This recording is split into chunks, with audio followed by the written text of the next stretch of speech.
warahmatullahi wabarakatuh. Halo teman-teman semua, perkenalkan saya Umi Laila Lutfiah dari kelas 1C akan mewawancarai terkait sejarah bahasa Indonesia. Nah, kita kali ini kedatangan narasumber kita yang bernama Kak Aini. Mungkin Kak Aini bisa perkenalkan lebih dahulu. Baik, Assalamualaikum warahmatullahi wabarakatuh. Perkenalkan, nama saya Aini. Di sini saya sebagai narasumber dari Kak Umi Laila.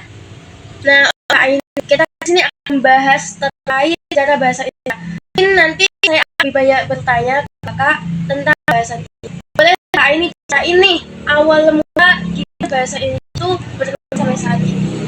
Setahu saya, dulu itu sebelum adanya bahasa Indonesia itu diambil dari bahasa Melayu. Oh, kenapa bahasa Melayu, Kak? Kenapa nggak bahasa Sunda atau bahasa Jawa gitu? Karena bahasa Melayu itu relatif mudah dipahami.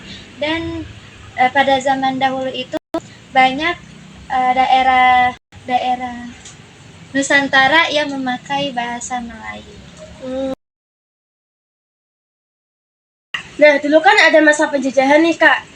Ada nggak sih kendala yang dialami oleh bangsa Indonesia terkait penggunaan bahasa Indonesia itu sendiri? Sebenarnya banyak sih, tapi saya ambil contoh dari masa Belanda ya. Pada zaman dahulu itu orang-orang Belanda lebih mengutamakan bahasa Belanda dibandingkan bahasa Indonesia sendiri. Apalagi dulu rakyat-rakyat pribumi, masyarakat jelata itu minim ilmu, jarang ada yang berpendidikan. Yang berpendidikan itu anak-anak bangsawan, anak priai.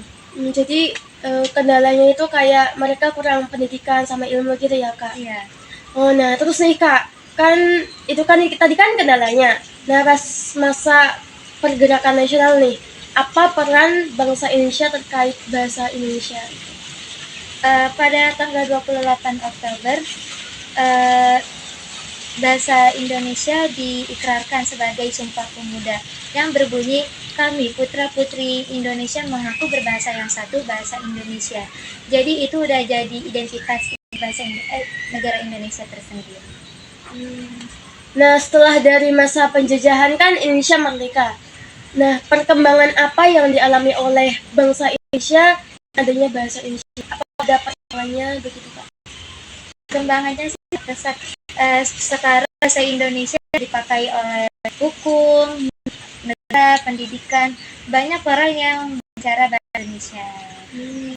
Oh, jadi bang pesat gitu ya, Kak, bahasa Indonesia. Nah, sih Kak, gitu pasti ada sih, Kak, tantangan. Ada sih, anak-anak zaman sekarang itu banyak yang menyampuri antara bahasa Indonesia dengan bahasa Inggris. Kayak gitu karena banyak teknologi dan orang-orang asing banyak yang datang ke Indonesia. Jadi memengaruhi gitu. Terus apa sih cara generasi muda agar mereka tetap mempertahankan atau menjaga bahasa Indonesia itu? Banyak-banyak ngomong bahasa Indonesia sih.